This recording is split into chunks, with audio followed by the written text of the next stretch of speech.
Bonjour à tous, je suis Alicia, manager chez Deloitte dans l'activité Capital Humain et je vais tenter aujourd'hui de répondre à la question suivante. Pourquoi faut-il réinventer le manager à l'ère du digital? Alors on sait que l'ère du digital crée un nouveau cadre d'action managériale qui est caractérisé par de nouveaux défis. Travailler moins longtemps pour un meilleur équilibre pro-perso et en permanence parce qu'on veut pouvoir travailler de partout, tout le temps. Réussir un management de proximité, parfois à distance. On veut aussi permettre l'agilité d'organisation dans lesquelles les processus et les outils se standardisent. On veut accroître ce qu'on appelle l'intelligence collective, tout en favorisant l'initiative individuelle, puisqu'on sait que ce sont aujourd'hui les nouvelles attentes des individus au travail. Enfin, on demande aux managers de manager par la vision et par le sens, dans des environnements qui sont toujours plus incertains, avec des business models qui se recomposent en permanence.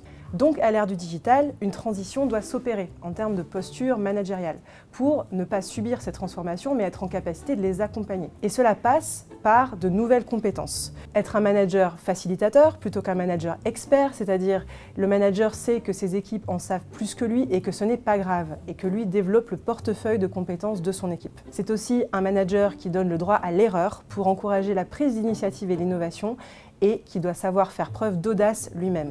C'est également le manager qui sait scénariser le futur, c'est-à-dire qui est capable de détecter les tendances et de prendre des décisions basées plutôt sur les données que sur son vécu ou l'expérience du passé. Il sait également être rapide plutôt que qualitatif, c'est-à-dire savoir faire vite plutôt que bien en fonction des circonstances et donc accepter de lâcher prise. Enfin, c'est important que le manager fasse preuve d'humilité et d'objectivité, c'est-à-dire qu'il soit dans l'écoute, qu'il base son feedback sur des faits, car on sait qu'aujourd'hui la posture du chef ne fonctionne plus et qu'il faut convaincre par l'exemple.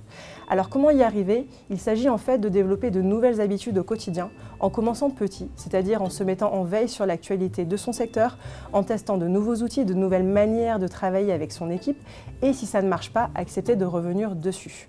En fait, l'important est de passer à une posture d'apprentissage permanent, d'expérimentation, de créer un cadre qui est bienveillant et ludique pour que le manager puisse évoluer et diffuser cette culture digitale autour de lui.